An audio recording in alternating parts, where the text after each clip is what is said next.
The end of the world has been predicted hundreds of times, and in the modern era, it seems every year Armageddon is upon us. There are predictions by religious scholars, astrologers, authors, and even everyday people who claim to have been delivered a message of pending doom. But what about a prediction by one of the greatest scientific minds of all time? Could there be any basis of truth? That's what we'll find out in this episode of the Infographics Show, 2060, the Year of Apocalypse according to Isaac Newton. Sir Isaac Newton was an English physicist, astronomer, theologian, mathematician, and author. He was born on December 25th, 1642, and died 84 years later on March 20th, 1726. Till today, he is widely recognized as one of the most influential scientists of all time. He is best known for his work on gravity, and the story that led him to the discovery of its existence is one of the most famous anecdotes in the history of science. A young Isaac Newton was sitting in his garden when suddenly, boink, an apple fell on his head.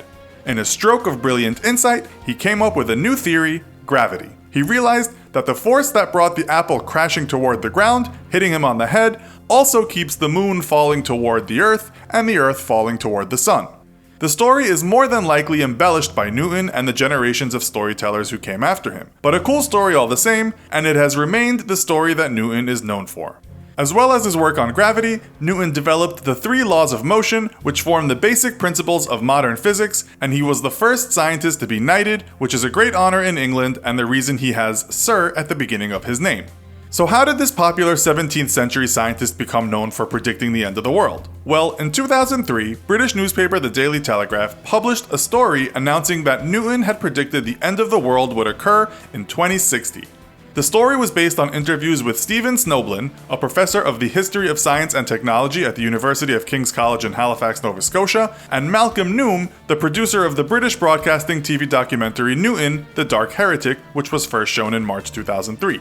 Although the 2060 date was known to the community of scholars who studied Newton's theology, this was the first time the theory had been mentioned publicly, and following the newspaper article, the news spread around the world. It made the front page in Israel and Canada, was on the radio, TV, and hundreds of internet news sites in all the major European languages. The news exposed that Newton's theories about Armageddon had been unearthed by academics from handwritten manuscripts in a library in Jerusalem. Newton's notes showed that he made attempts to decode the Bible as he believed the book contained God's secret laws for the universe. He scribbled a date of 2060 on a scrap of paper as he thought this to be the date for the apocalypse. But how did Newton come up with this date of 2060? Well, in Newton's eyes, the Bible was a revelation from God, and God was not bound by time as we humans are. He could see both the beginning and the end of time. Newton's thinking was that the end of the world had already been laid out in the book of Daniel with what are known as prophetic dates. These are periods of time represented as days in the Bible, and using a day for a year principle, Newton was able to mathematically predict future events and ultimately the apocalypse.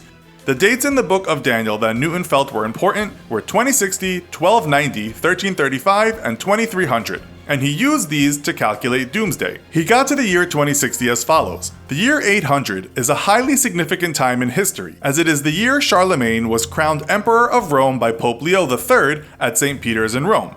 Since Newton believed that the 1260 years corresponded to the duration of the corruption of the church, he added 1260 to 800 AD and arrived at the date 2060. This date would mark the fall of Babylon and ending the apostate church. Newton didn't believe the world would end in the sense of disappearing. His belief was that Christ would return and reign for 1,000 years. The Jewish diaspora would return to Israel and would, he wrote, set up a flourishing and everlasting kingdom.